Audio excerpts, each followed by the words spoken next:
যাররা যাররা শস্যের দানা পরিমাণ কেউ ভালো আমল করলে এটাও ওজন হবে, যাররা যাররা পরিমাণ খারাপ আমল করলে এটাও ওজন দিবে একজন। তিনি কে? এবার একটা পরীক্ষা নিব সবাইকে আমি। বলেন তো কিয়ামতের দিন জান্নাতে যাওয়ার জন্য আমলনামা 100তে কত হলে আপনি পাস হবেন?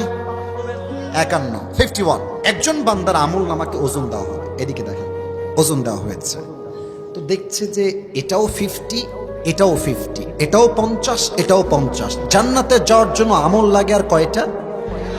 আরে यार बात तो करो मुझसे, কথা বলেন সবাই, কয়টা? একটা। তো সে বলবে নো টেনশন, আর একটা আমল, আমার বাপ তো এখানেই আছে। হাসবেন না, এটা হাসির কথা না, এটা বড় ডেঞ্জারাস কথা। আব্বা আব্বা একটা আমল হলে আমি জান্নাতি হয়ে যাব। আব্বা একটা আমল দেন তো, আমি একটা আমল উঠে গেলে I will enter in the paradise, just give me on this, একটা আমল দেন। আব্বা বলবে তুমি কে? একদম হাসবেন না, এটা মোটেও হাসির কথা না। আব্বা বলবে এই তুই কে? তুই কই থেকে আসছিস এইখানে? যা, বের হয়ে যা, দুনিয়ায় তো আমার কোনো সন্তানই ছিল না, বের হয়ে যা। যুবক অবাক হয়ে যাবে, আব্বা আমাকে চিনলো না? আচ্ছা ঠিক আছে, আমার মা আমাকে চিনবে। মা চিনবে, মায়ের কাছে আসবে। আম্মা, ও আম্মা, একটা আমল দরকার, একটা আমল হলেই আমি জান্নাতি হয়ে যাব, একটা আমল দাও। মা বলবে তুমি কে? মা নাংতা, তুমি কে? কই থেকে আসছো? কিসের মা? দুনিয়ায় তোমার কোনো সন্তান ছিল না, বের হয়ে যাও এখান থেকে, দূর হয়ে যাও।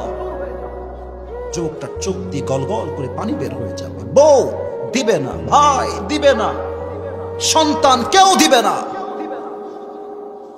সে হতাশ হয়ে যাবে, চোখের পানি ছেড়ে চুপ করে এভাবে কান্না করবে। হঠাৎ করে একজন যুবক আসবে, এসে বলছে যে ভাই তোমার কি হয়েছে, এত টেনশন কেন, কি হয়েছে? বলছে আরে ভাই আপনি জানতো, আপনার দ্বারা কাজ হবে না, আপনি যান। বলছে আরে ভাই বলেন না কি হয়েছে, আমি তো আপনার হেল্প করতেও পারি। বলছে আরে না, আব্বা আম্মাই আমাকে চেনে না, আপনি কোথাকার কে রে ভাই? বলছে ভাই বলেন না, সমস্যা কি? বলছে ভাই আসলে আমার জান্নাতে যাওয়ার জন্য জাস্ট একটা আমল লাগবে, একটা আমল হলেই আমি জান্নাত, কিন্তু আমাকে কেউ দেয় না। তো ওই যুবক ভাই বলবে যে ভাই ঠিক আছে, একটা আমল লাগবে, তো ওই একটা আমল আজকে আমি আপনাকে দান করবো। জোরে পড়লেন না সবাই মিলে সুবহানাল্লাহ? ওই যুবকের চোখ তো কপালে, আরে কি কয়, डजंट मेक एनी सेंस, तुम्हारा दिमाग तो ठीक है मेरे दोस्त। एक अमल मेरे बाप ने नहीं दिया, माँ ने नहीं दिया, मेरे बेटे ने नहीं दिया, किसी ने नहीं दिया, तुम कौन होते हो एक अमल देने वाला? তুমি কে ভাই? বলে ভাই আপনি কি নিবেন নাকি নিবেন না? বলছে দেন। আমলটা নিয়ে সোজা রবের কাছে দৌড় দিবে, আল্লাহ একটা আমল পেয়ে গেছি, আমাকে জান্নাত দাও। আল্লাহ বলবে এই কি রে, আল্লাহ কি সব জানে না? আমি বলছি না আল্লাহ কি সব জানে না? আল্লাহ বলবে এই বান্দা কি খবর, তোর বাপ দেয়নি, মা দেয়নি, তোর আপন পেটের ভাই দেয় নাই, সন্তান দেয় নাই, তোর কলিজার টুকরা বউ তোকে একটা আমল দেয় নাই, তোকে একটা আমল কে দিল? ওই যুবক ডাক দিয়ে বলবে হাদা আখি, এই হচ্ছে আমার সেই ভাই, যেই ভাই আমাকে একটা আমল দান করেছে। আল্লাহ বলবে এই কিরে তুই একটা আমল কেন দিলি? বলবে যে আল্লাহ আমার কাছে আছেই মাত্র একটা, আমি ওটা দিলেও জাহান্নামী, আমি না দিলেও জাহান্নামী। তো আমি ভাবলাম যে আমি আর এই একটা আমল দিয়ে কি করব, যদি একটা আমল দিয়ে আমার ভাইয়ের কোনো উপকার হয় হোক না, আমি আল্লাহ দান করে দিয়েছি আমার ভাইকে। আল্লাহ ও আচ্ছা, তুমি আমার চাইতে বেশি দয়াময় হতে চাও, তুমি আমার চাইতে বেশি মায়াময় হতে চাও? নো নো, অসম্ভব। আনার রহমান, আনার রহিম, I am the most merciful, I am the most gracious, I am the most kindful Lord. আমার মতো দয়াময় মায়াময় প্রভু আর কেউ হতে পারে না। তুমি আজকে একটা আমল দান করেছো না, এই তুই একা জান্নাতে যাবি না, তোর ভাই তোকে যে একটা আমল দিয়েছে তুইও যা, ওকেও নিয়ে দুইজন মিলে একসঙ্গে জান্নাতে প্রবেশ কর। আল্লাহু আকবার। আমি সব মুরব্বীকে ভালোবাসি, কলিজার টুকরা আমার মুরব্বী আব্বা জানরা, তারা আমাদের আদর্শের জায়গা। আমি দেখেছি ওই চায়ের দোকানে বসে এক পায়ে আর এক পা তুলে মুরব্বী আব্বা যান, আর 70 বছর বয়স, আল্লাহু আকবার। হাসি না গো, এটা হাসির কথা না, এটা একদম হাসির কথা না। দাড়ি পেকে গেছে, সাদা হয়ে গেছে, তাও বিড়ি টানে। তার মানে এটা বোঝা যায় তার পুরো যৌবনটাই নষ্ট হয়েছে, তার জীবনটাই নষ্ট হয়ে গিয়েছে। যুবক মা আর যখন মুরব্বীরা ওই চায়ের দোকানে টানে, যুবক বলে মাশাআল্লাহ, মুরব্বী টানলে আমি কেন টানতে পারবো না? সেও ধুমসে টানে। তা আমার মনে হয় যদি মুরব্বীরা ঠিকঠাক হয়ে যায়, এই দেশের আজ 80% যুবক ঠিকঠাক হয়ে যাবে, ঠিক কিনা বলেন? মুরব্বী আব্বা যান, মোড়ের উপরে দাঁড়িয়ে বিড়ি টানবেন না প্লিজ। Try to understand. আল্লাহ আমাদের মুরব্বীদেরকে বোঝার তৌফিক দান করুন। এই যুবকরা খুবই চিপটা, নিজের বেলা আমিন কয়, পরের বেলা আমিন কয় না। ওই বলেন সবাই আমিন। 2 নম্বর কথা, মুরব্বী আব্বা যান যারা বাবারা আছেন, সময় থাকতে ছেলেকে বিয়ে দিয়ে দেন। আর দেরি কইরেন না। আর কত খালি বলে নিজের পায়ে দাঁড়া, ইনকাম কর, ব্যবসা কর, জব কর। গাজীপুরের মেঘডুবির ভাইয়েরা, আমার কথা হচ্ছে স্পষ্ট, এই প্রতিষ্ঠিত হতে হতে যুবকদের অর্ধেক যৌবনের চাকা ক্ষয় ক্ষয় হয়ে যায়। আমার মনে হয় প্রত্যেকটা বাবা যদি বলে যে বাবা তুই বিয়ে কর, তোর যা লাগে মোহর সময় আমি বাপ তোকে দিব, এদেশে 80% বিয়ের সংখ্যা বাড়বে, হারামের সংখ্যা কমে যাবে। যুবক ভাইরা, আল্লাহ আব্বাদেরকে বোঝার তৌফিক দান করুন। আব্বা বোঝে না রে, একদম বোঝে না। ছেলের যে বয়স হচ্ছে বুঝতে চায় না। আসলে আমার বাবাদেরকে আমি দিল থেকে বলছি, আব্বা যান, আপনি যদি আপনার ছেলেকে রাইট টাইমে বিয়ে না দেন, আমি একটু কাট টু কাট কথা বলতে পছন্দ করি, আপনার ছেলে ওই সাভারের পার্কে গিয়ে প্রেম করবে, গাজীপুরের পার্কে গিয়ে প্রেম করবে, রমনায় গিয়ে প্রেম করবে, যত ঘাটে পানি খাবে প্রত্যেকটার দায়ভার কিয়ামতে আপনাকে বহন করতে হবে। আব্বা যান, কিয়ামতে আমলনামা নষ্ট করতে চাইলে নিজের ছেলেকে রাইট টাইমে বিয়ে দেন। আব্বাদেরকে বোঝার তৌফিক দান করো। বাপের কথা কি বলবো, এই সব ভেজাল হচ্ছে মেয়েদের ভেতরে। হ্যাঁ, এরা বিয়ের সময় চরিত্রবান দেখবেই না, টাকা যেখানে টাকলা হলেও বিয়ে করে ফেলে। কামাল কি বাত है यार, अजीब बात है। আর এর মূল কারণ কি, মেয়েরা ভাবে যে স্বামীর কাছে টাকা থাকলেই অনেক সুখ। বাট আপনি ঢাকা শহরের দিকে তাকান, ঢাকা শহরে সবচেয়ে ডিভোর্সের সংখ্যা বেশি। তো আপনি বলবেন হুজুর আপনি কথা কেন বললেন ওয়াজের মাঝখানে? আরে ভাই, যে মেয়ের বিয়ে হয়েছে তার স্বামী কি ফকিন্নি নাকি রে? ফকিন্নি না, অনেক বড় লোক। চরিত্র খারাপ, চরিত্র খারাপ। টাকা হতে পারে কোটি টাকা, গুলশানে ফ্ল্যাট থাকতে পারে, উত্তরার রূপায়ণ স্মৃতিতে ফ্ল্যাট থাকতে পারে, বসুন্ধরায় ফ্ল্যাট থাকতে পারে, বাট যেই ছেলের চরিত্র খারাপ তাকে বিয়ে করলে মেয়ে জীবনে সুখের সন্ধান খুঁজে পাবে না।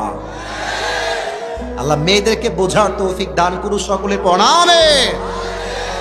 2 নম্বর কথা বলতে চাই আমি আমার কলিজার টুকরা যুবক ভাইদের কিনে। যুবক ভাইয়ের একটা কাশি দাও, লিল্লাহি তাকবীর। আচ্ছা, তোমরা এখন আর হাসবা না, আমি যা বলি একটু সিরিয়াস মুডে শোনো। এই কথাগুলো শেষ হলে আমি আমার কোরআন থেকে যে বিষয়টা হাইলাইট করতে চাই সেই বিষয়ের দিকে যাব। আচ্ছা, আমার বয়স আপনাদের কত মনে হয় আমাকে দেখলে? হ্যাঁ, 35 কে কয়? 35 না রে বাবা, ওটা অনেক বেশি, 30-এর নিচে।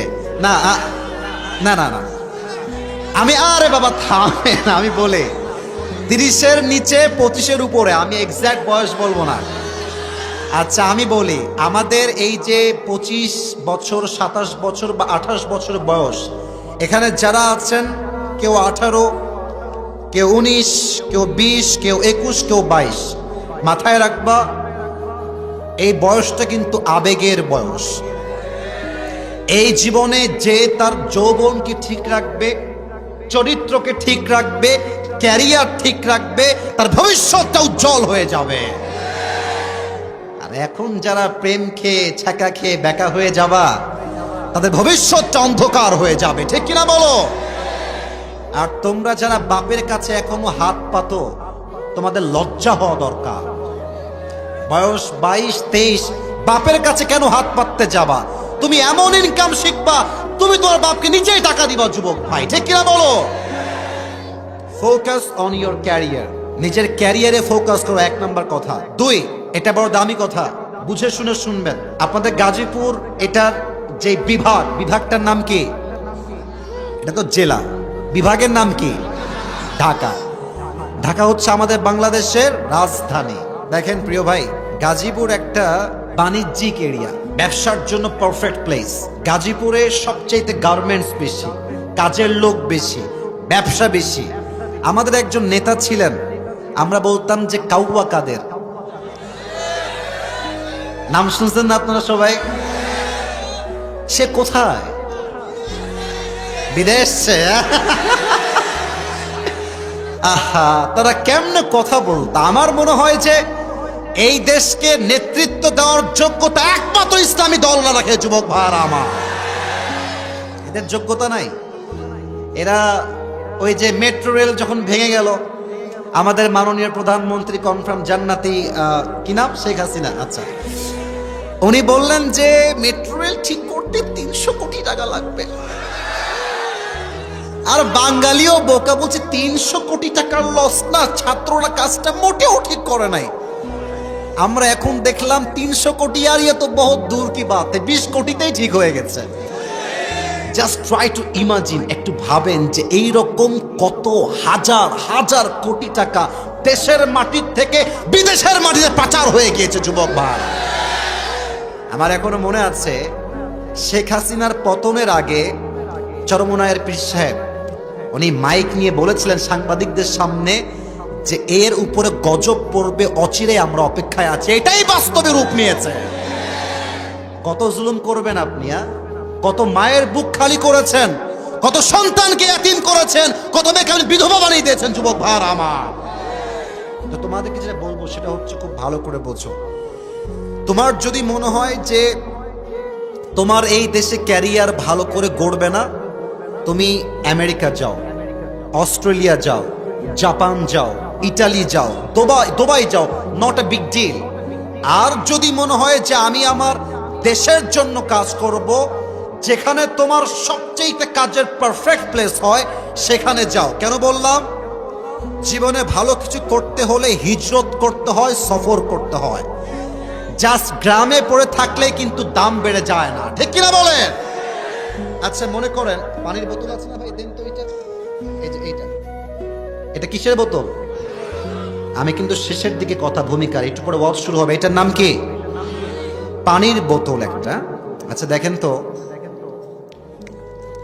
খুবই ছোট বোতলটা। এটা আপনি গাজীপুরের একটা দোকান থেকে নিবেন, অন অ্যাভারেজ দাম নিবে হয়তো বা 25 টাকা বা 20 টাকা, জাস্ট এক্সাম্পল হিসেবে বলছি। আবার ঠিক এই একই হোটেল বা একই পানির বোতল আপনি নিবেন ঢাকা শহরের 7 স্টার হোটেল থেকে অথবা 5 স্টার হোটেল থেকে, দেখবেন এটার দাম বেড়ে গেছে 50 টাকা। হ্যাঁ, আবার এই একই বোতল আপনি এয়ারপোর্টে যাবেন, দেখবেন এটার দাম হয়ে গেছে 60 টাকা, 70 টাকা।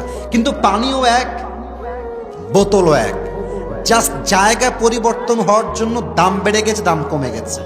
এটা দোকানে এক দাম, 5 স্টার একরকম দাম, এয়ারপোর্টে আর এক রকম দাম। যেখানে যাবেন দাম আপ ডাউন হবে, বাট বোতলও এক, কোম্পানিও এক, পানিও এক। আপনার যদি মূল্য আপনার এলাকায় না থাকে, এর মানে যে আপনি মূল্যহীন, ব্যাপারটা এরকম নয়। আপনি আপনার জায়গা পরিবর্তন করেন, অবস্থান পরিবর্তন করেন, আপনার সম্মান আল্লাহ আকাশচুম্বী করে দিবে, ঠিক কিনা বলেন? আল্লাহ যুবকদেরকে ক্যারিয়ারে ফোকাস করার তৌফিক দান করুক। সকলেই দিল খুলে পড়া আমিন।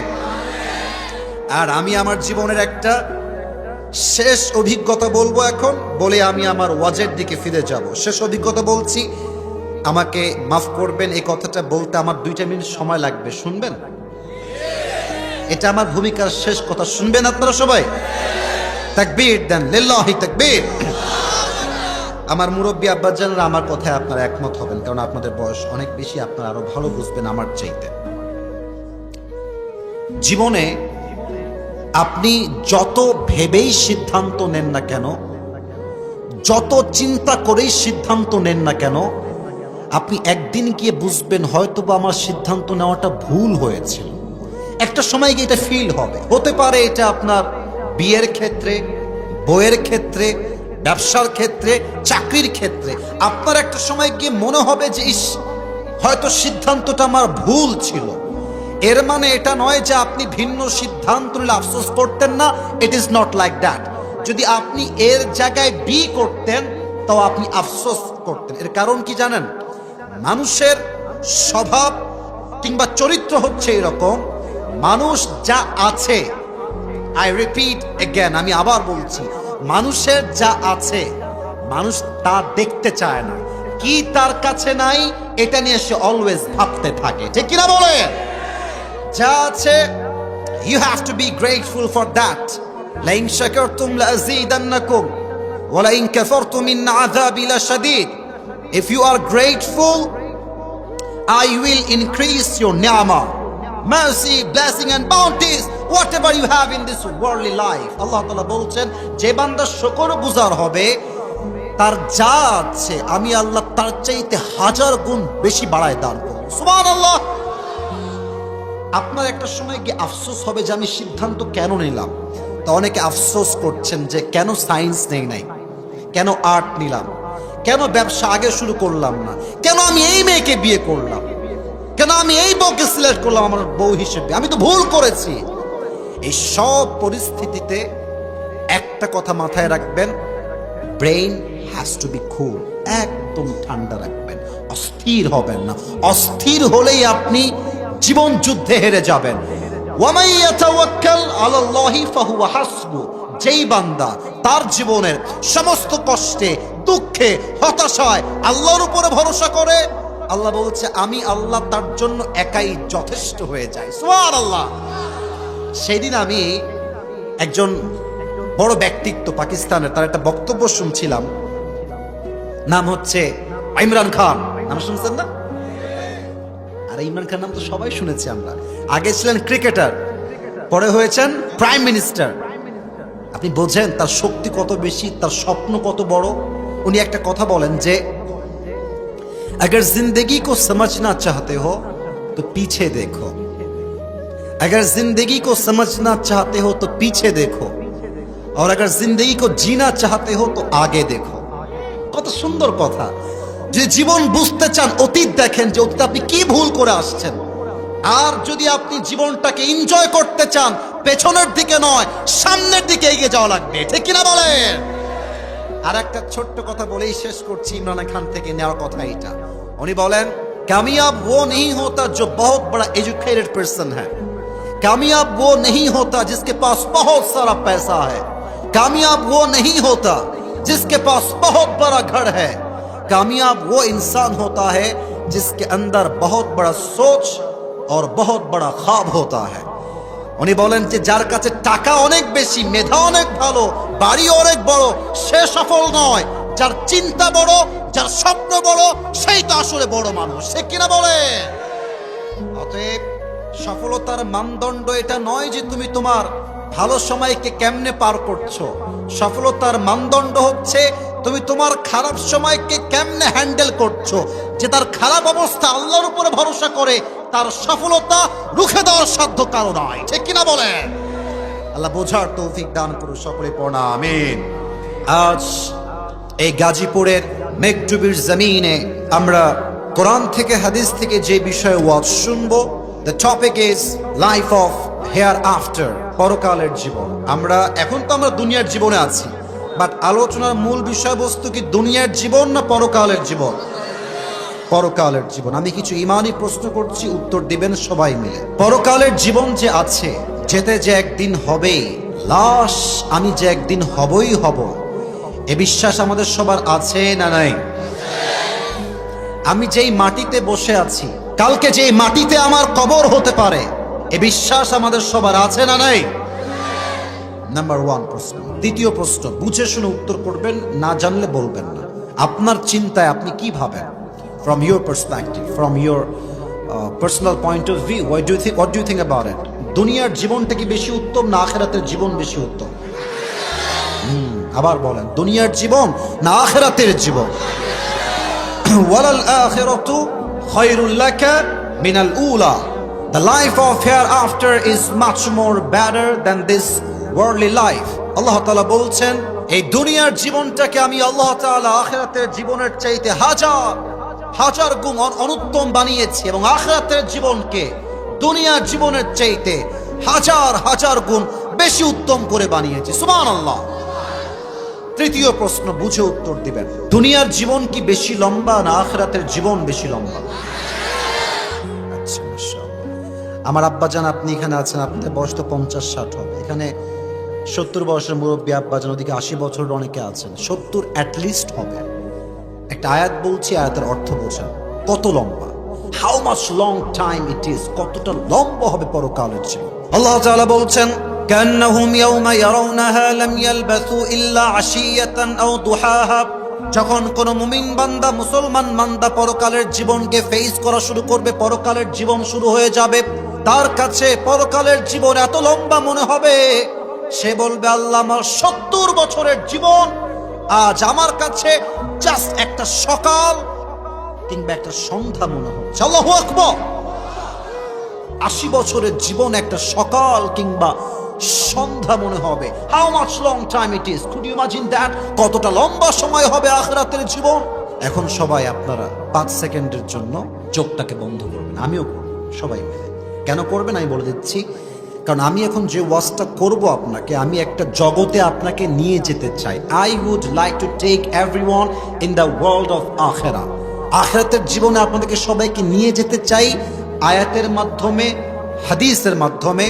আমি আমার চশমা খুলছি, আমি আমার চোখ বন্ধ করব, কেউ বেঈমানি করবেন না, সবাই চোখ বন্ধ রাখবেন। 5 আমি গুনবো, 5 গুণা শেষ হলে then you will open your eyes, then চোখ খুলবেন, তার আগে নয়। সবাই চোখ বন্ধ করেন। 1, 2, 3, 4, 5। চোখ খোলেন। আমরা এখন আছি গাজীপুরের মেঘডুবির একটা ছোট্ট মাঠে।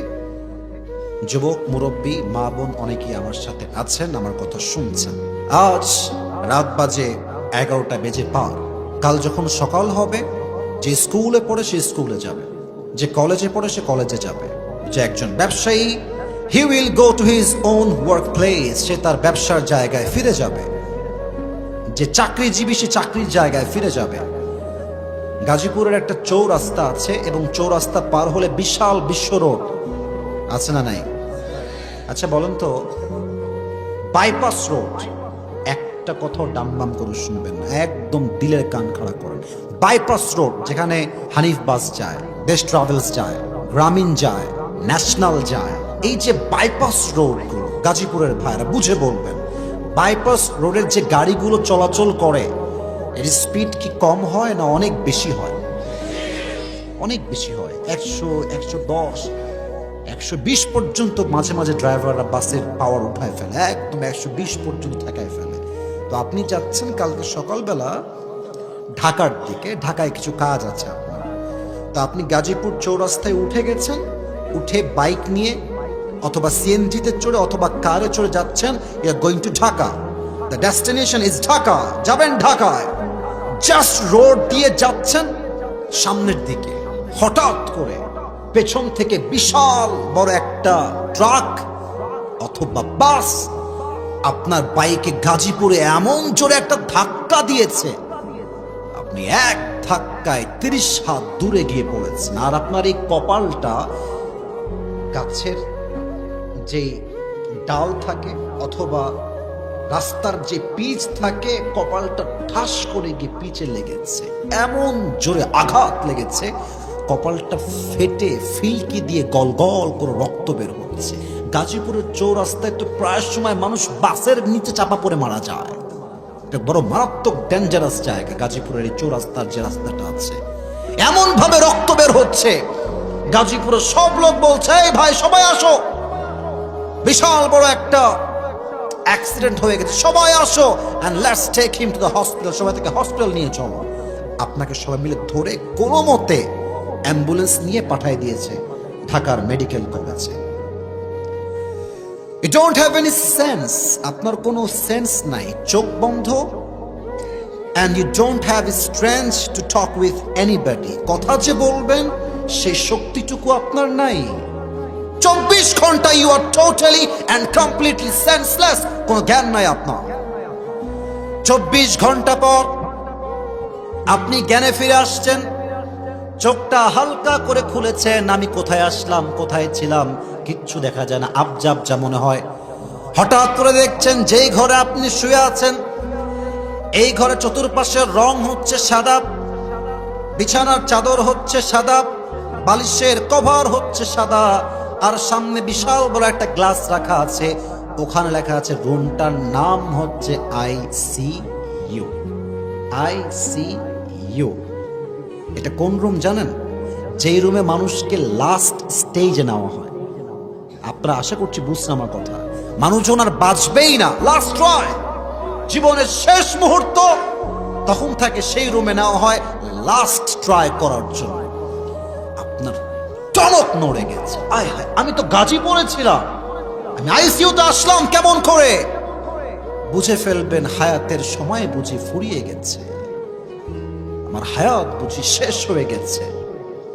হঠাৎ দেখবেন যে আইসিইউর যে জানালা আছে, জানালা উইন্ডো, একজন যুবক আকাশ থেকে নেমে আসছে জানালার ফাঁক দিয়ে। বলেন তো গাজীপুরের ভাইয়ের, আকাশ থেকে যে নামে সে কি মানুষ হয় না ফেরেশতা হয়? ভাবছেন যে এই ফেরেশতা কে, নাম কি তার? মাথায় আসছে প্রত্যেকটা মানুষের রূহ কবজ হওয়ার পূর্বে একজন ফেরেশতা আসবে, ইসমুহু মালাকুল মউত। মাথায় হুশ ফিরে আসছে। কিন্তু এই সময় এসে আমাদের মাঝে দুইটা কোয়ালিটি হয়ে যাবে, দুইটা ধরন। এক, আবারও বলছি, মৃত্যুর সময় মানুষের মাঝে অবস্থান হবে দুই রকম। এক হচ্ছে নামাজি, আর এক হচ্ছে বেনামাজি। নামাজির মরণ একরকম, নামাজির পরকাল একরকম, বেনামাজির মরণ বেনামাজির পরকাল আর এক রকম। প্রথমে নামাজিরটা বলছি, এদিকে তাকান, চোখে চোখ রাখেন।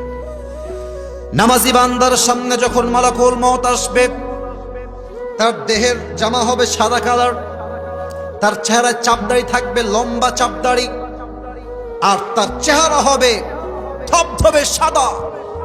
যুবক এসেই বলবে, এই নামাজি বান্দা, ইয়া আইয়াতুহান নাফসুল মুতমাইন্না উখরুজি ইলা মাগফিরাতিল্লাহি ওয়া রিজওয়ানিহি। এই প্রশান্ত আত্মা, নো টেনশন, কোনো টেনশন নাই, কোনো চিন্তা নাই, আসো, বের হয়ে আসো, আল্লাহর জান্নাত তোমার অপেক্ষায় আছে। না সুবহানাল্লাহ জোরে হয় নাই, পড়েন ইলা মাগফিরাতিল্লাহি ওয়া রিজওয়ানিহি। আল্লাহর জান্নাত, আল্লাহর ক্ষমা, আল্লাহর সন্তুষ্টি তোমার জন্য অপেক্ষায় আছে, তুমি বের হয়ে আসো। সুবহানাল্লাহ। নামাজি বান্দার রূহ কত দামি হবে! আল্লাহর হাবিব বলেছেন, কাফাম মিন নাকফানিল জান্নাহ ওয়া হানুত মিন হানুতিল জান্নাহ। নামাজি বান্দার রূহকে নেওয়ার জন্য, রিসিভ করার জন্য আল্লাহ তাআলা জান্নাত থেকে একটা লাল রেশমি রুমালের কাপড় দুনিয়াতে পাঠাবেন। ফেরেশতা রূহটা কবজ করবে, সুন্দর করে লাল রুমালের কাপড়ে প্যাকেট করবে। এরপরে এটা নিয়ে ইল্লিয়িন তথা আপনার রূহকে জান্নাতের ঠিকানায় সে ফেরেশতা পৌঁছে দিবে। সুবহানাল্লাহ। This is the death of people, those who perform the salah. এটা হচ্ছে নামাজি বান্দার মরণ। এবার আসেন বেনামাজি বান্দার মরণ কেমন হবে। হায় হায়, আজকে অনেকে এশার নামাজটা পড়েন নাই।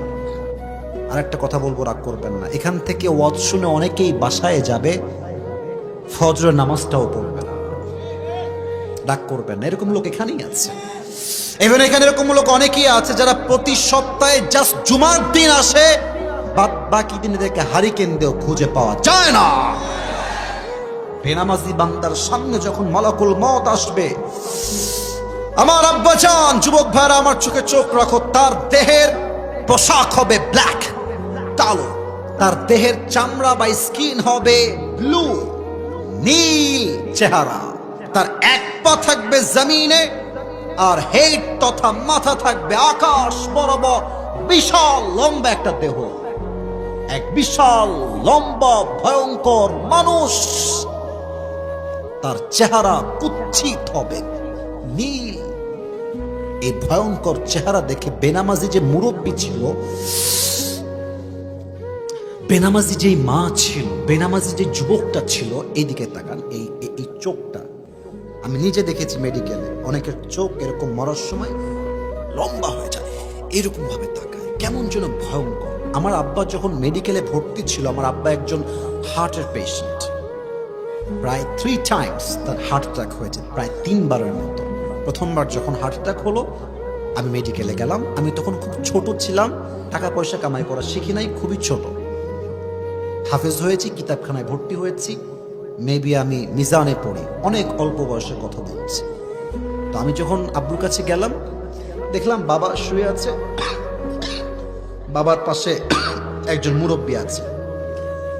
হি ইজ নট সিক পারসন, দেখে মনে হবে তাগড়া। কি কথা!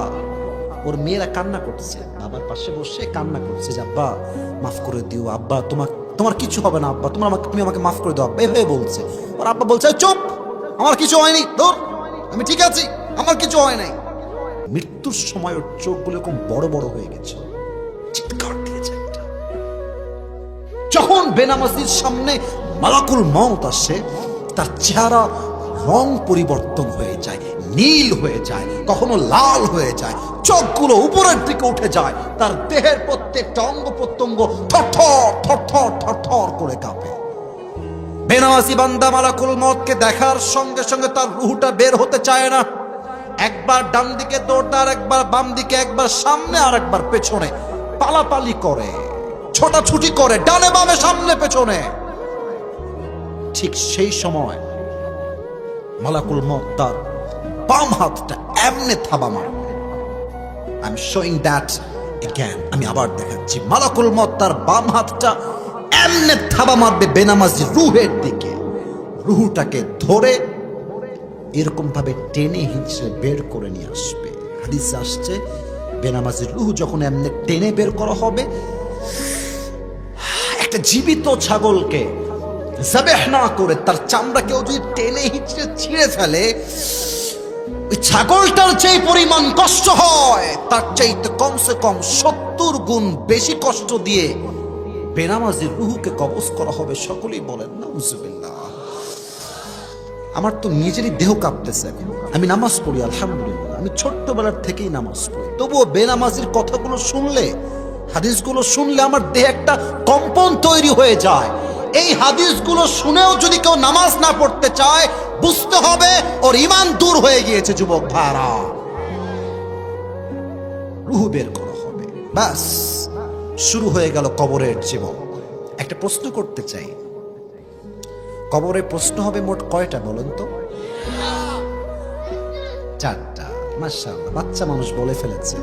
ও হয়তো না বুঝেই বলেছে, বা যা বলেছে রাইট বলেছে। মূলত কবরের প্রশ্ন হবে 4টা। এদিকে তাকান, আমি বলছি, আপনারা বলবেন উত্তর কি হবে। প্রথম প্রশ্ন হবে, মা রব্বুক, হু ইজ ইওর লর্ড? আমাদের রব কে? আল্লাহর নামটা তো আসতে বললেন গাজীপুরের ভাইরা। আমাদের রব কে? আল্লাহ আমার রব, আল্লাহ আমার রব। দমে দমে তনু মনে তারি অনুভব। সুবহানাল্লাহ পড়ুন সবাই। তোমার দুনিয়াতে আমি যেদিকে তাকাই, অথই নিয়ামতে ডুবে আছি সবাই। পাখপাখালির কণ্ঠে শুনি তাসবিহ কল রব, তাসবিহ কল রব। আল্লাহ আমার রব, দমে দমে তনু মনে তারি অনুভব। রবকে? Number 1 question. And the second question you will be asked about is Man Nabiyyu? Who is your prophet? Ata'rifu hadha ar-rajul? Do you know who is this person? তুমি কি জানো এই ব্যক্তির নাম কি?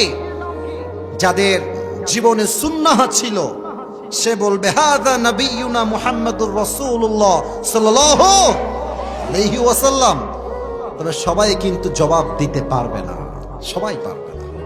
আচ্ছা, আমার চেহারাতে তাকান তো একবার, মিকডুবির ভাইয়েরা। আমি যেটা হাত দিয়ে ধরে আছি এটার নাম কি? হুজুর ভাইয়েরা আগেই বুঝে গেছেন, দাড়ি।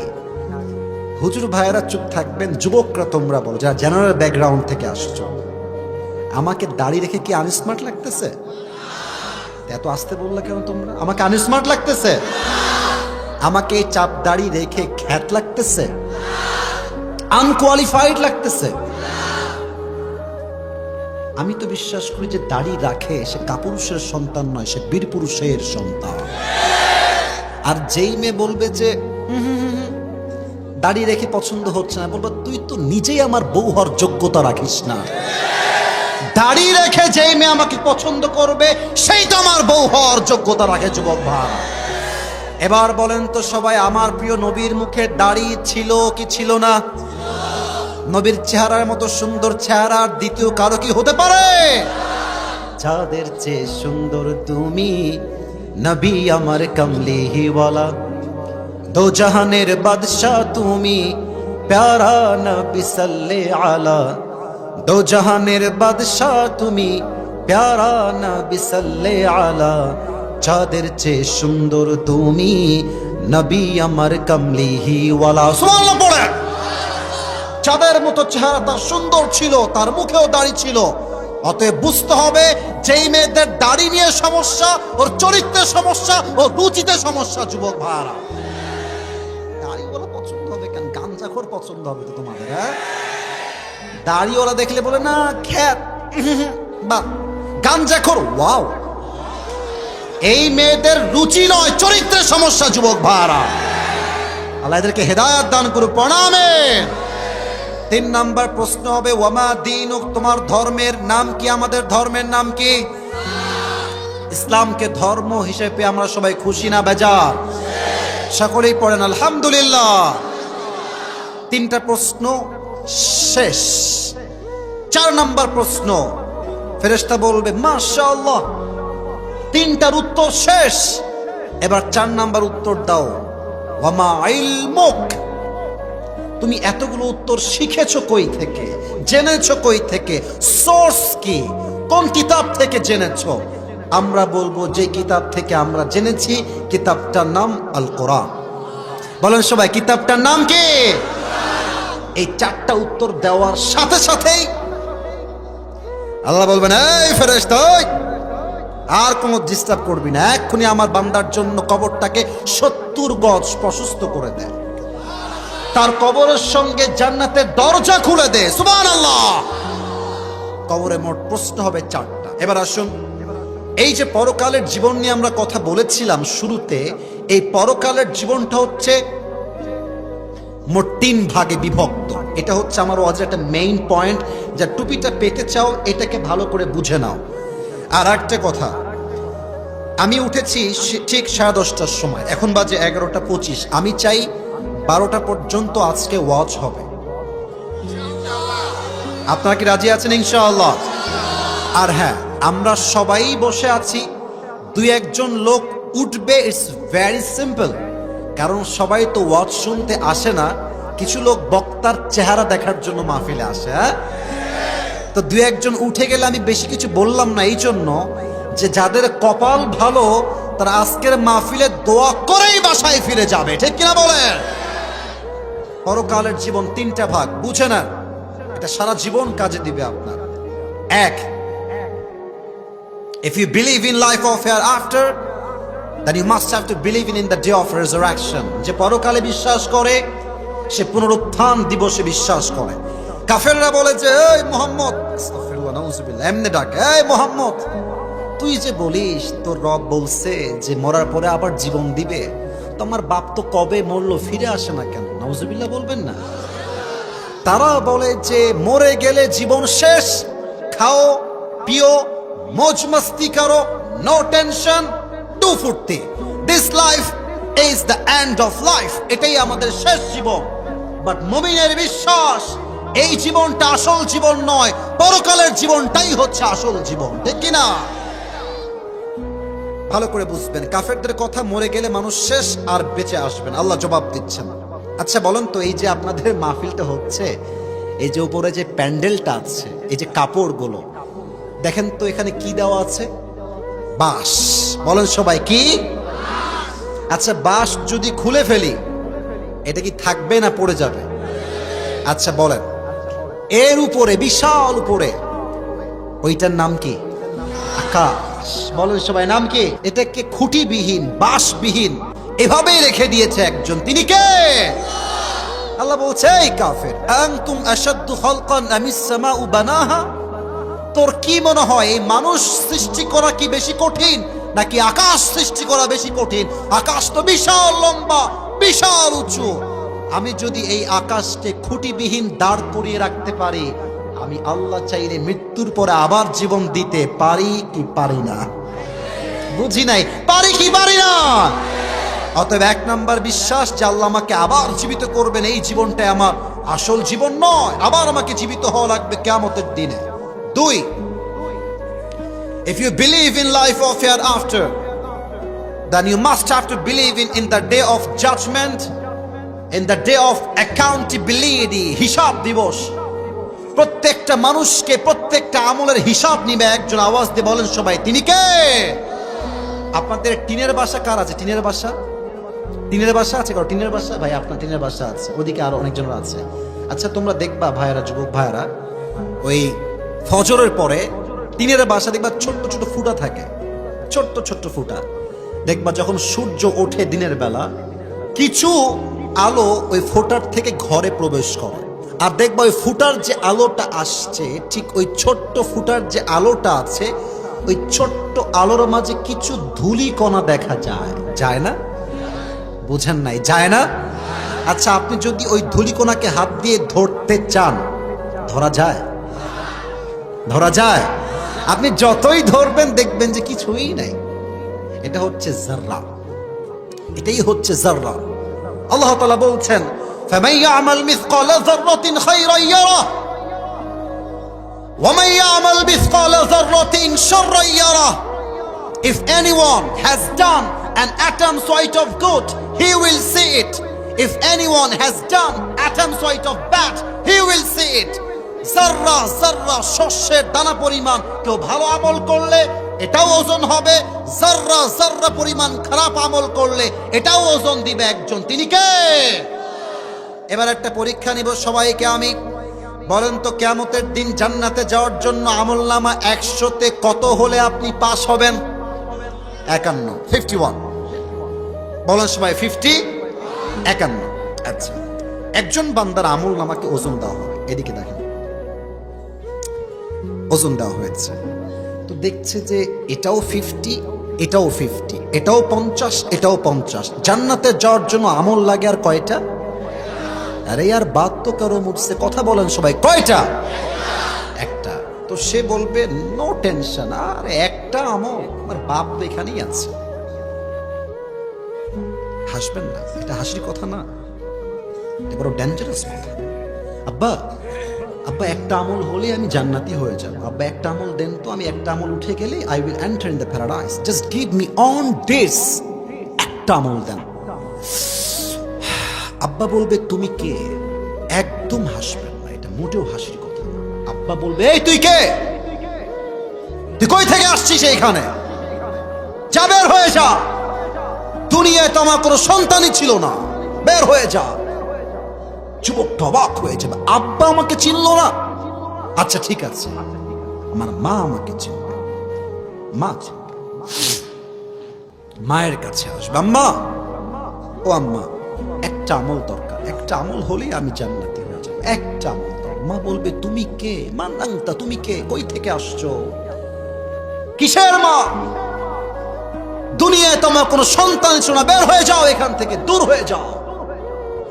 চোখটা চোখ দিয়ে গল গল করে পানি বের হয়ে যাবে। বউ দিবে না, ভাই দিবে না, সন্তান কেউ দিবে না। সে হতাশ হয়ে যাবে, চোখের পানি ছেড়ে চুপ করে এভাবে কান্না করবে। হঠাৎ করে একজন যুবক আসবে, এসে বলছে যে ভাই তোমার কি হয়েছে, এত টেনশন কেন, কি হয়েছে? বলছে আরে ভাই আপনি জানতো, আপনার দ্বারা কাজ হবে না, আপনি যান। বলছে আরে ভাই বলেন না কি হয়েছে, আমি তো আপনার হেল্প করতেও পারি। বলছে আরে না, আব্বা আম্মাই আমাকে চেনে না, আপনি কোথাকার কে রে ভাই? বলছে ভাই বলেন না সমস্যা কি? বলছে ভাই আসলে আমার জান্নাতে যাওয়ার জন্য জাস্ট একটা আমল লাগবে, একটা আমল হলেই আমি জান্নাতি, কিন্তু আমাকে কেউ দেয় নাই। তো ওই যুবক ভাই বলবে যে ভাই ঠিক আছে, একটা আমল লাগবে, তো ওই একটা আমল আজকে আমি আপনাকে দান করবো। জোরে পড়লেন না সবাই মিলে সুবহানাল্লাহ? ওই যুবকের চোখ তো কপালে, আরে কি কয়, डजंट मेक एनी सेंस, तुम्हारा दिमाग तो ठीक है मेरे दोस्त, एक अमल मेरे बाप ने नहीं दिया, माँ ने नहीं दिया, मेरे बेटे ने नहीं दिया, किसी ने नहीं दिया, तुम कौन होते हो एक अमल देने वाला? তুমি কে ভাই? বলে ভাই আপনি কি নিবেন নাকি নিবেন না? বলছে দেন। আমলটা নিয়ে সোজা রবের কাছে দৌড় দিবে। আল্লাহ একটা আমল পেয়ে গেছি, আমাকে জান্নাত দাও। আল্লাহ বলবে এই কি রে, আল্লাহ কি সব জানে না? আমি বলছি না আল্লাহ কি সব জানে না? আল্লাহ বলবে এই বান্দা কি খবর, তোর বাপ দেয়নি, মা দেয়নি, তোর আপন পেটের ভাই দেয় নাই, সন্তান দেয় নাই, তোর কলিজার টুকরা বউ তোকে একটা আমল দেয় নাই, তোকে একটা আমল কে দিল? ওই যুবক ডাক দিয়ে বলবে হাদা আখি, এই হচ্ছে আমার সেই ভাই, যেই ভাই আমাকে একটা আমল দান করেছে। আল্লাহ বলবে এই কিরে, তুই একটা আমল কেন দিলি? বলবে আল্লাহ আমার কাছে আছেই মাত্র একটা, আমি ওটা দিলেও জাহান্নামী, আমি না দিলেও জাহান্নামী। তো আমি ভাবলাম যে আমি আর এই একটা আমল দিয়ে কি করব, যদি একটা আমল দিয়ে আমার ভাইয়ের কোনো উপকার হয় হোক না, আমি আল্লাহ দান করে দিয়েছি আমার ভাইকে। আল্লাহ ও আচ্ছা, তুমি আমার চাইতে বেশি দয়াময় হতে চাও, তুমি আমার চাইতে বেশি মায়াময় হতে চাও? নো নো, অসম্ভব। আনার রহমান, আনার রহিম, I am the most merciful, I am the most gracious, I am the most kindful Lord. আমার মতো দয়াময় মায়াময় প্রভু আর কেউ হতে পারে না। তুমি আজকে একটা আমল দান করেছো না, এই তুই একা জান্নাতে যাবি না, তোর ভাই তোকে যে একটা আমল দিয়েছে তুইও যা, ওকেও নিয়ে দুইজন মিলে একসঙ্গে জান্নাতে প্রবেশ কর। আল্লাহু আকবার। আচ্ছা, আরেকজন বান্দা দাঁড়াবে কিয়ামতের দিন, এটা একটু ডেঞ্জারাস সিচুয়েশন। উঠবে নামবে, এই আমার ডান হাত দেখেন, ডান আমল নামা কবি নিচে যাতা है तो कभी ऊपर जाता है, একবার নিচে আপস ডাউন, নামে উঠে। ওর জীবন যদি দুনিয়ার হতো ও হার্ট অ্যাটাক করে মরে যেত জায়গাতে, একবার উঠে একবার নামে। ব্যাপারটা কি?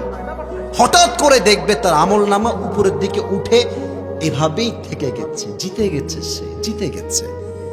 সে বলবে আয় হায় হায়, আমার কোন আমল আমাকে আজকে বাঁচাই দিল রে? গায়েব থেকে আওয়াজ আসবে, আরে ভাই তোমার উত্তম চরিত্র আজ তোমাকে জাহান্নামের কাতার থেকে জান্নাতি মানুষের কাতারে দাঁড় করিয়ে দিয়েছে। উত্তম চরিত্র। আপনি ভাবেন নামাজ পড়াই ইসলাম, আপনি ভাবেন যাকাত দেওয়াই ইসলাম, আপনি ভাবেন টুপি পড়লেই ইসলাম, আপনি ভাবেন দাড়ি রাখলেই ইসলাম। না, ইসলাম মানে দাড়ি, টুপি, হজ, যাকাত আর নামাজ নয়। ইসলাম মানে হচ্ছে সবচেয়ে উত্তম চরিত্রের নাম গাজীপুরের ভাইরা। উত্তম চরিত্র হওয়া লাগবে। তবে হ্যাঁ, আউয়ালু মা ইউহাসাবু বিহিল আবদু ইয়াউমাল কিয়ামাতি আস-সালাহ, কিয়ামতের কঠিন দিনে প্রথম হিসাব প্রত্যেকটা মানুষের নেওয়া হবে একটা বিষয়। বলেন তো সবাই বিষয়টার নাম কি? জোরে বলেন সবাই, নাম কি? নামাজ, নামাজ, নামাজ। মিজানুর রহমান আজহারের একজন নানা ছিলেন, তার নাম হচ্ছে গোলাম সারওয়ার সাইদি হুজুর। আমার মতোই চশমা, আমার চাইতে দেখতে আরো স্মার্ট লাগে, বয়স বেশি, দেখতে আরো সুন্দর আমার চাইতে। দাড়িগুলো কি সুন্দর চাপ দাড়ি। মাহফিল কম করতেন, জুমার খুতবা বেশি দিতেন। করোনা ভাইরাসের সময় উনি কিছু কথা বলে যুবকদের হৃদয়ে জায়গা করে নিয়েছিলেন। উনি একটা কথা যেটা আমাকে টাচ করেছে, ওনার কথাটা, আমি যুবক হিসেবে আমার লাইফে একটা চেঞ্জিং আসছে। উনি খুব কান্নার সুরে বলতেন যে নামাজ নাই যার ইমান নাই তার, নামাজ নাই যার মুসলিম হিসেবে পরিচয় দেওয়ার কোন অধিকার তার নাই। যুবক ভাইরা ঠিক কিনা বলো? ওমরে ফারুক রাদিয়াল্লাহু তাআলা আনহুর কাছে এক যুবক আসছে। এই হাদিসটা মনোযোগ দিয়ে শুনবেন, এটাই আমার শেষ হাদিস এই চ্যাপ্টারে। এই কানটুপিওয়ালা বসেন, ওখানে দাঁড়ায় থেকে ওয়াজ শুনবেন, কেউ যাবে না, এদিকে তাকান। আমরা কি দোয়া করে যেতে চাই না বাসায়? আজকে কেউ ওঠেন না আপনার, এটা খুবই রিয়েলি অ্যামেজিংলি ওয়েল অ্যাপ্রিশিয়েটেড। আমি এটাকে খুব ভালোবাসি। সবাই একটা কাশি দেন, তাকবীর দেন, লিল্লাহি তাকবীর। ওমরকে এসে বলছে, ওমর আমি একজন গোলাম, আমি একজন দাস। আমার যেই মালিক আছে সে প্রত্যেক দিন আমার কাছে 6 দিরহাম করে চার্জ করে গোলাম হিসেবে। বাট আমার যে টাকা পয়সা, আমার দ্বারা 6 দিরহাম চার্জ করা সম্ভব হয় না, দেওয়া সম্ভব হয় না। তুমি আমার মালিকের সঙ্গে কথা বলে একটু দিরহামটা কমায় দাও, 2 দিরহাম করে দাও। বলছে 2 দিরহাম করবো, ঠিক আছে যাও। বাট তুমি আসলে কি করো? তোমার what's the source of your business? তোমার ইনকামের মূল সোর্সটা কোথায়? তো সে বলছে আমি একজন ব্যবসায়ী, আমি প্রতিদিন খঞ্জর বানাই, চাকু। খঞ্জর কাকে বলে? আমার ডান হাত দেখেন, গাজীপুরের মেঘডুবির ভাইরা। এখানেও চাকু, এখানেও চাকু, মাকবাদাতুহু ফি ওয়াসাতিহি, হ্যান্ডেলটা হচ্ছে মাঝখানে, দেখা যায়? এটাও চাকু, এটাও চাকু, আর ধরার জায়গা হচ্ছে মাঝে। এমনি কোপ দিলে আপনার পুরো ভুঁড়ি এক চান্সে বের হয়ে যাবে, এতটা ধার খঞ্জরে। বলছে তাই নাকি, তুমি খঞ্জর মেক করো? Wow, it's a big business, অনেক বড় ব্যবসা। তো তোমার তো 6 দিরহাম নয়, at least you should be charged 10 দিরহাম, তোমার তো 10 দিরহাম চার্জ হওয়ার কথা। এই কথা শুনে এই আগুনের পূজারী বলছে, ও আচ্ছা, খেপে গেছে। ও অমর, সবাই যেহেতু মুসলমান তাই তুমি সবার বেলায় নরম, আর আমি যেহেতু কাফের তাই তুমি আমার বেলায় হয়েছে গরম, তাই না অমর? আজ তোমার একদিন কি আমার একদিন, হুমকি দিয়ে বের হয়ে গেছে। আর সারা রাত মিলে অমরকে হত্যা করার জন্য বিশাল লম্বা একটা ছুরি সে নিজেই বানিয়েছে। বানিয়ে পেটের এই যে ডান দিকে একটা খাপ থাকে, খাপে খঞ্জরটা ঢুকিয়েছে। আচ্ছা, শীতকালে গাজীপুরের ভাইয়েরা আমরা কি মুড়ি দেই এমনি রাস্তাঘাটে? চাদর। বলেন সবাই, কি মুড়ি দেই? চাদর। আচ্ছা দেখেন, আমি একটু উঠে বসলাম যেন আমাকে দেখা যায়। হাদিসটা প্র্যাকটিক্যালি বোঝাতে চাই বাই অ্যাক্টিং, অভিনয় করে, যাতে আপনারা মর্মার্থ বোঝেন যে হাদিসটা আসলে কি বোঝাচ্ছে। সে খাপটা রেখেছে পেটের ডান দিকে। এখন সে অমরকে হত্যা করবে কেমনে? Because he is the prime minister of a country. একটা দেশের প্রধানমন্ত্রীকে মারা এতটা সহজ নয়। সে প্ল্যান করেছে কি দেখেন, সে ভেবেছে অমর যখন নামাজ পড়তে আসবে ইমাম হয়ে, আমি যদিও কাফের, আমি ছদ্মবেশ ধরে মুসল্লি হয়ে মসজিদে প্রবেশ করব। আজান হয়ে গেছে ফজরের, অন্ধকার, ঘুটঘুটে অন্ধকার, কাউকে দেখা যায় না। সে তার খঞ্জরটাকে পেটের ডান দিকে রেখেছে, আর চাদরটা দিয়ে কেমনে ঢেকেছে একটু বোঝার ট্রাই করেন। ডান দিক থেকে এইটা এইভাবে দিয়ে চাদরটাকে পুরো এমনে দিয়ে এই দিকে দিয়েছে, অর্থাৎ জাস্ট লাইক এ নিকাব অফ গার্লস। মেয়েদের যে হিজাব থাকে, নিকাব থাকে, পুরো মুখ ঢাকা এমনে ঢেকেছে, আর উপর থেকে চাদরের ভাঁজটা এই ভ্রু পর্যন্ত দিয়েছে। চোখ ছাড়া ঠোঁট, গাল, নাক কিছুই দেখা যায় না, পুরো ফেসটাই কাভার্ড, ঢাকা চাদর দিয়ে। মসজিদে আজান দিয়েছে, আল্লাহু আকবার, আল্লাহু আকবার। আজান যখন শুরু হয়ে গেছে, সাহাবা একরামরা নামাজ পড়তে মসজিদে আসছে। ওই কাফের তার পেটের ডান দিকে বিশাল লম্বা একটা খঞ্জর রেখেছে, তার চোখ, তার চেহারা, তার পুরো দেহ চাদর দিয়ে ঢেকে ফেলেছে। অমর এসে বলছে, সফু সুফুফাকুম, কাতার সোজা করো, কাঁধে কাঁধ মিলিয়ে দাঁড়াও, আল্লাহু আকবার। দাঁড়িয়েছেন নামাজে। যতটুকু দেখা যায়, আমার চেহারা কেউ দেখবেন না, আমার পেটে দেখেন। আমি যে 2 হাত বেঁধেছি আমার সানার জন্য, আমাকে কেউ দেখবেন না, আমার পেটে যে 2 হাত বেঁধেছি। হাদিসটা বুঝতে চাইলে লুক অ্যাট মাই বেলি সাইড, আমার পেটের দিকে তাকান। 2 হাত বেঁধেছি, যতটুকু দেখা যায় দেখেন। পেটে 2 হাত বেঁধে সানা পড়েছেন, কেরাত পড়েছেন, অ্যান্ড দেন যখন সূরা ফাতিহা পড়ে কেরাত পড়ে আল্লাহু আকবার রুকুতে গেছেন। যখন তিনি রুকুতে গেছে আল্লাহু আকবার বলে, পেছন থেকে আবু লুলু আল মাজুসি তার চাদরটাকে এমনে ধরে উড়াই দিয়েছে, আর পেটের ডান দিক থেকে খঞ্জরটা বের করে অমরের পেটের এখান থেকে ধরে এমনি একটা কোপ দিয়েছে, আবার এমনি একটা কোপ দিয়েছে। It's not last, it's not over, it's not end. এভাবেই শেষ নয়, আবার থার্ড টাইম এগেন এমনি একটা পোঁচ দিয়েছে। একাধারে অমরের পেটে 3টা ছুরির আঘাত এত জোরে লেগেছে, অমরের পেট 2 ভাগ হয়ে কেটে নাড়ি ভুড়িগুলো সব বাহিরে পড়ে গেছে রাস্তায়। নামাজের মাঝে ওমর চিৎকার দিয়ে বলছে, কতালানি আল কাল, কতালানি আল কাল, আমাকে একটা কুকুর হত্যা করেছে, আমাকে বাঁচাও। অজ্ঞান হয়ে পড়ে গেছে। আর সাহাবীরা নামাজের মাঝে ওই কাফেরকে যখন ধরতে যাবে, they wanted to catch that person, ধরতে যাবে এমনে। আর ওই কাফের যখন ধরতে গেছে সাহাবীরা, ওর হাতে ছিল চাকু, খঞ্জর, যাকে পাইছে এমনে এমনে এমনে, যাকে পায় তাকে কোপ দিয়েছে। হাদিসে আসছে 7 জন সাহাবী ওই কাফেরের ছুরির আঘাতে জায়গায় স্পট জায়গায় মারা গেছে, শহীদ হয়ে গেছে।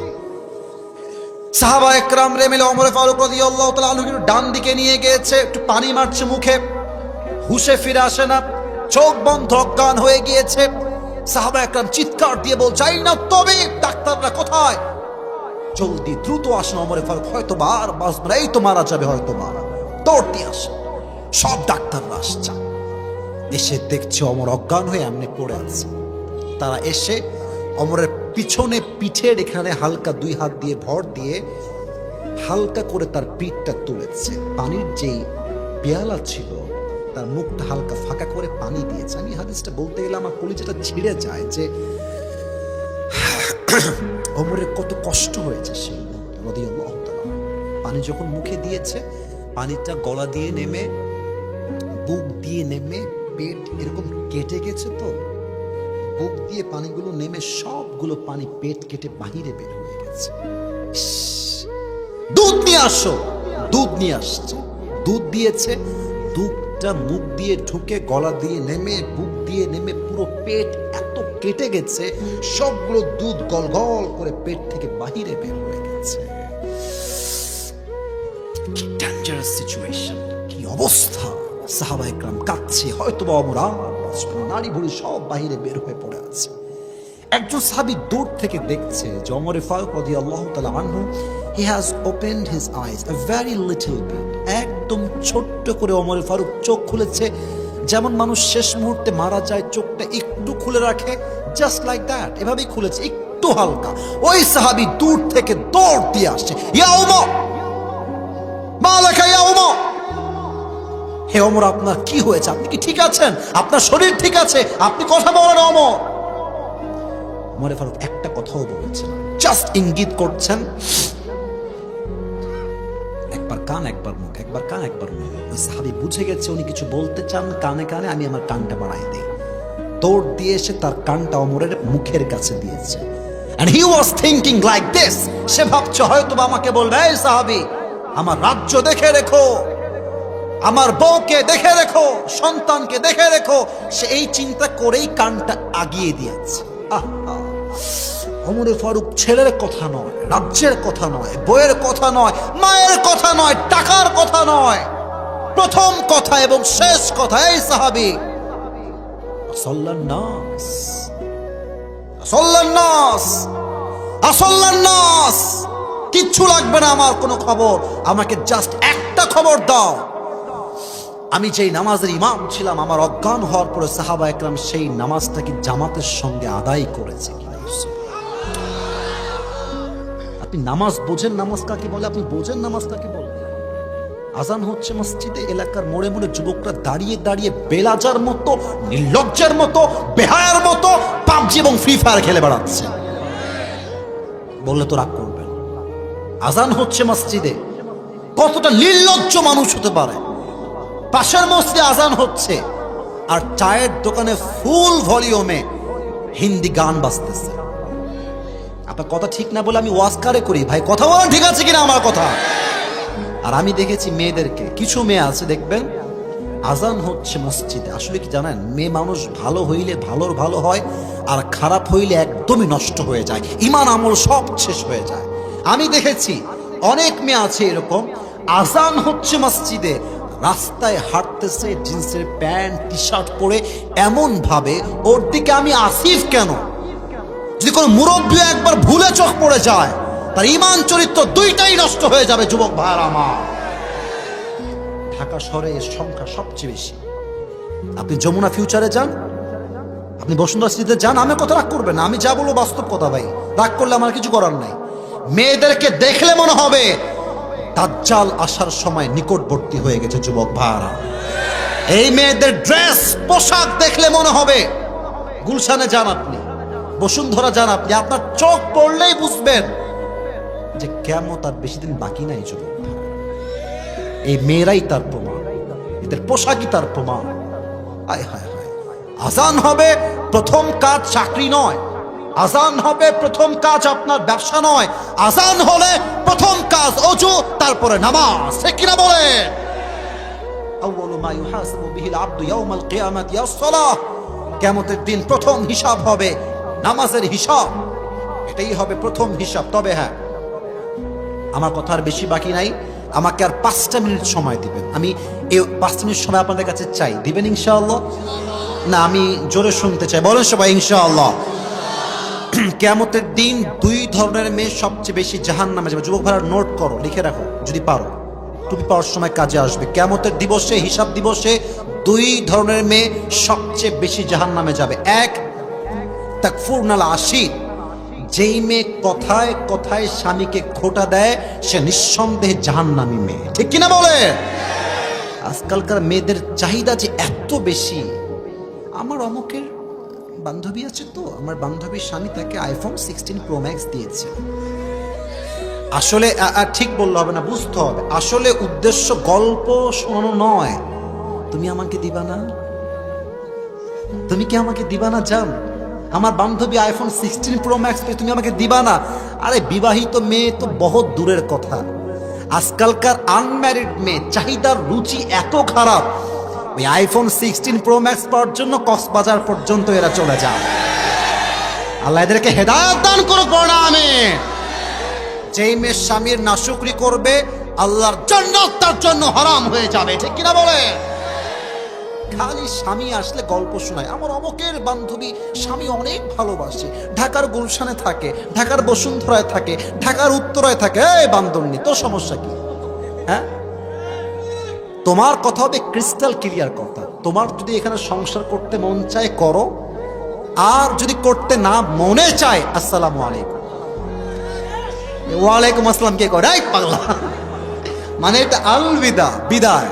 আমার কথা হচ্ছে আমি কাউকে জোর করে ধরে রাখতে পারবো না। যে তার স্বামীর সঙ্গে খুশি হতে পারে না, শুকরিয়া আদায় করতে পারে না, তার কোথাও সংসার টিকে না, ঠিক কিনা বলে? তাকফুরনাল আশির 1 নাম্বার। 2 নাম্বার, সেই মেয়েরা বেশি জাহান্নামে যাবে শেষ জামানায়। এমন কিছু মেয়ে বের হবে যারা পোশাক পরবে, জামা পরবে, বাট জামা পরেও তাদেরকে মনে হবে তারা উলঙ্গ হয়ে রাস্তা দিয়ে হাঁটছে। আমি কথা অবাস্তব বললাম না? ওইদিকে কথা কয় না ভাই, অবাস্তব বলেছি কোনো কথা? শুধু কি জিন্সের প্যান্ট যুবক ভাইয়ারা এটাই খারাপ মনে হয়? না না, মেয়েরা বোরকাও পরে এত টাইট ফিটিং, দেহের প্রত্যেকটা অঙ্গ প্রত্যঙ্গের ভাঁজ বোঝা যায়। আমি তাদেরকে বলছি যাদের খুব টাইট ফিটিং বোরকা পছন্দ, আপনার বোরকা লাগবে না, আপনি প্যান্টই পরেন, আপনি শার্ট পরেন। আপনি এই টাইট ফিটিং বোরকা পরে রাস্তাঘাটে প্রেম করবেন, মুসলমানদের কালচার নষ্ট হবে যুবক ভাইরা। যেই মেয়েরা জামা পরবে, বাট জামাটা হবে এমন জামা দেখে মনে হবে উলঙ্গ মানুষ রাস্তা দিয়ে হাঁটতেছে। আল্লাহ এমন মেয়েদেরকে হেদায়েত দান করুক, সকলেই দিল খুলে পড়া আমিন। পরকালের জীবন 3 ভাগ, 2 ভাগ শেষ। 3 নাম্বারটা জাস্ট বলবো, আয়াত পড়েই শেষ। হিসাব দিবসের পরে 3 নাম্বার হবে 2টা দল, ডানপন্থী বামপন্থী। ফারিকুম ফিল জান্নাহ ওয়া ফারিকুম ফিস Saeed. One group will enter in the paradise and another group will enter in the hellfire. এক দল যাবে জান্নাতে আর এক দল যাবে জাহান্নামে। আমরা কোন দিক যাব, বামে না ডানে? আরে ভাই কথা কর না, ঈমানের কথা। বামে যাবেন না ডানে যাবেন? জাহান্নামে যাবেন না জান্নাতে যাবেন? জান্নাতে 2টা কাতার হয়ে যাবে, যাবে সবাই। একটা জাহান্নামী দল জাহান্নামে যাবে, আর এক দল জান্নাতি জান্নাতে যাবে। আল্লাহ বলবে, এই জান্নাতি, ওই এই মাসুদ তুমি বের হও, এই আসিফ তুমি বের হও, এই ফেরদৌস তুমি বের হও, এই নাইম তুমি বের হও। কয়েকজন নাম বলে আল্লাহ বলবে তোমরা বের হও। জান্নাতীদের কাতার হচ্ছে এটা। আল্লাহ বলবে তোমরা তোমরা তোমরা তোমরা তোমরা তোমরা বের হও, বের হও, বের হও। তারা ভাববে, আয় হায় হায় হায়, তাহলে কি আমি জান্নাতি আর হব না? আমি কি জাহান্নামী হয়ে যাব? কষ্টে হতাশ হয়ে যাব। আল্লাহ বলবে, আরে পাগলা থামো, তুমি তো জান্নাতে যাবা, তবে তোমার কোনো হিসাব নাই, বিনা হিসাবে যাবা। কেমনে? একটা গুণ, ইন্নামা ইউওয়াফাস সাবিরুনা আজরাহুম বিগাইরি হিসাব। Those who observe patience in this world, they will be given their reward without measure. যারা হবে ধৈর্যশীল, আল্লাহ তাদেরকে বিনা হিসাবে জান্নাতে প্রবেশ করাবে। সুবহানাল্লাহ। ইয়া আইয়ুহাল্লাযীনা আমানু ইসতাঈনু বিস-সাবরি ওয়াস-সালাহ ওয়া you who believed, seek the help of Allah subhanahu wa ta'ala with two things. Number one is patience, number two is salah. তোমরা রবের কাছে সাহায্য চাও নামাজ এবং ধৈর্য দিয়ে, এবং জেনে রেখো ইন্নাল্লাহা মা'আস Saverin, indeed Allah subhanahu wa ta'ala is with the people those who are patient. সব সময় আল্লাহ ধৈর্যশীল বান্দার সঙ্গী হিসেবে কাজ করে। সুবহানাল্লাহ। ইয়া আইয়ুহাল্লাযীনা আমানু ইসবিরু ওয়া সাবিরু ওয়া রাবিতু ওয়াত্তাকুল্লাহা লাআল্লাকুম তুফলিহুন। O you who believed, be patient and raise in patience and be steadfast on patience, so that you will be the most victorious person in this world and the next one. Hey বান্দার বান্দারা, ধৈর্যশীল হও, ধৈর্যের জন্য প্রতিযোগিতার হাত বাড়িয়ে দাও এবং ধৈর্য অবিচল হয়ে যাও। তোমাকে আল্লাহ দুনিয়া এবং আখিরাত দুই জায়গায় আল্লাহ সফলতা দান করবে। সুবহানাল্লাহ। অতএব জান্নাতে যেতে চাইলে ধৈর্যের গুণটা আমরা সবাই, এই ধরো ধরো ধরো ধরো ধরো ধরো ধরো ধরো, বসো বসো বসো বসো, দোয়া করে যাবা। ধৈর্যের গুণ আমরা সবাই রাখবো তো ইনশাআল্লাহ। এবার সবাই দুই হাত তুলে সবাই, হ্যাঁ, কাশি দাও একজন, যে কোনো একজন বলবে। এটা দেখা যাক আল্লাহ কার কপালে লিখে রাখছে। আচ্ছা, পরকালের জীবন নিয়ে অনেক কথা আমি বলেছিলাম যে পরকালের জীবন আসার আগে মৃত্যু আসবে। মৃত্যুর দুই ভাগ হবে, নামাজি বান্দা, বেনামাজি বান্দা। নামাজি বান্দার মরণ হবে একরকম, বেনামাজি বান্দার মরণ হবে আর এক রকম। মরণ শেষ, কবরের জীবন শুরু। কবরে মোট প্রশ্ন কি তিনটা হবে না চারটা হবে? প্রথম প্রশ্ন মার রব্বুক, হু ইজ ইউর লর্ড, প্রথম উত্তর হবে আল্লাহ। দ্বিতীয় প্রশ্ন মান নাবিয়ুকা, হু ইজ ইউর প্রফেট, উত্তর হবে নবীজি মুহাম্মদুর রাসূলুল্লাহ সাল্লাল্লাহু আলাইহি ওয়াসাল্লাম। Third question will be like this, মাদিনুক, what is the name of your religion, ধর্মের নাম কি? আমরা বলবো আমাদের ধর্মের নাম হচ্ছে, তিনটা উত্তর শেষ হয়ে যাবে। The angel will ask you the last question, ওয়ামা ইলমুক, how do you know that? What's the source of your knowledge? কোরআন। বলেন সবাই, নাম কি? যখন আপনি উত্তর দিয়ে দিবেন, আপনার কবরটা আল্লাহ তাআলা জান্নাতের বাগান বানায় দিবে, 70 গজ লম্বা করে দিবে। সুবহানাল্লাহ। তো এই হচ্ছে পরকালের জীবনটা। ইট হ্যাজ স্টার্টেড নাও, এটা শুরু হয়ে গেছে এখন থেকে। বলেছিলাম যে if you believe in life of hereafter, then you must have to believe in three things. Number one, you have to believe in the day of resurrection. Number two, you have to believe in the day of accountability, the day of judgment. And number three, there will be two groups in the day of judgment. First of all, they will enter in the paradise, and the second group will enter in the hellfire. পরকালের জীবন তিনটা ভাগ। এক হচ্ছে পুনরুত্থানে বিশ্বাস, এই জীবনটাই শেষ জীবন নয়, কবরে যাওয়ার পর আমাকে আবার একটা নতুন জীবন দিবে একজন, তিনি কে? দুই নাম্বার, যে পরকালে বিশ্বাস করবে সেটা বিশ্বাস রাখবে আমার আমল চাই ছোট হোক কিংবা বড় হোক, প্রত্যেকটা জাররা জাররা আমলের হিসাব আমাকে নিবে একজন, তিনি কে? এবং সেই কিয়ামতের কঠিন দিনে একজন বান্দাকে আরেকজন বান্দা জাস্ট একটা আমল দিয়ে হেল্প করবে। আল্লাহ বলবে, তুমি যে একটা আমল পেয়েছো, তুমি একা জান্নাতে যাবা না, যে তোমাকে একটা আমল দিয়েছে তাকে নিয়ে দুইজন মিলে জান্নাতে প্রবেশ করো। সুবহানাল্লাহ। আর একজন বান্দার আমল নামা হঠাৎ করে, আরে কিভাবে হইল এটা, গায়েব থেকে বলা হবে তোমার চরিত্র তোমাকে আজকে জান্নাতি মানুষ হিসেবে কবুল করেছে। সুবহানাল্লাহ। অতএব জান্নাতের জন্য আমল নামা ভারী করতে চাইলে শুধুমাত্র নামাজ পড়লেই হবে না, যাকাত দিলেই হবে না, হজ করলেই হবে না, চরিত্র যার ভালো তার সবকিছুই ভালো। ঠিক কিনা বলে? একটা কথা মনে পড়ে গেল, বলবো না, আরে না থাক, বলা যাবে? আচ্ছা, এটা বলে যেহেতু মনে পড়ে গেছে, না বললে আবার মনে খারাপ লাগবে পড়ে গিয়ে। সেটা হচ্ছে যে ওই যে যুবকদেরকে বলবেন যে এই চল রে নামাজে চল, প্যান্ট খারাপ, প্যান্ট খারাপ। এই তোর প্যান্ট খারাপ কেন? তুই কি বিয়ে করেছিস? এই বান্দর, এই বিয়ে ছাড়া তোর প্যান্ট খারাপ হয় কেন? আমি তো বুঝি না। আসলে প্যান্ট না, ওর চরিত্রটাই খারাপ।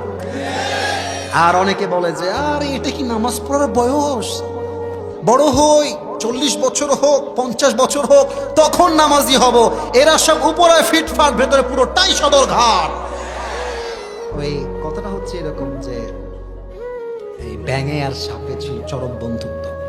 তো একদিন ব্যাং বলছে সাপকে, আরে বন্ধু তোমার যে গায়ের রং ব্ল্যাক কালার, ওয়াও অনেক সুন্দর, তোমার যে স্টাইল এমনে জাস্ট ওয়াও, আর তুমি যে ফস ফস ফস ফস করো just looking like a wow, খুব ভাল লাগে আমার। ব্যাং কাকে বলছে? আরে ভাই এমনি কথা কই, আপনার কথা কন, ব্যাং বলছে কাকে? সাপ তো পামপট্টি খেয়ে খুব ফুলে গেছে, বাহ আমি মনে হয় আসলেই সুন্দর রে।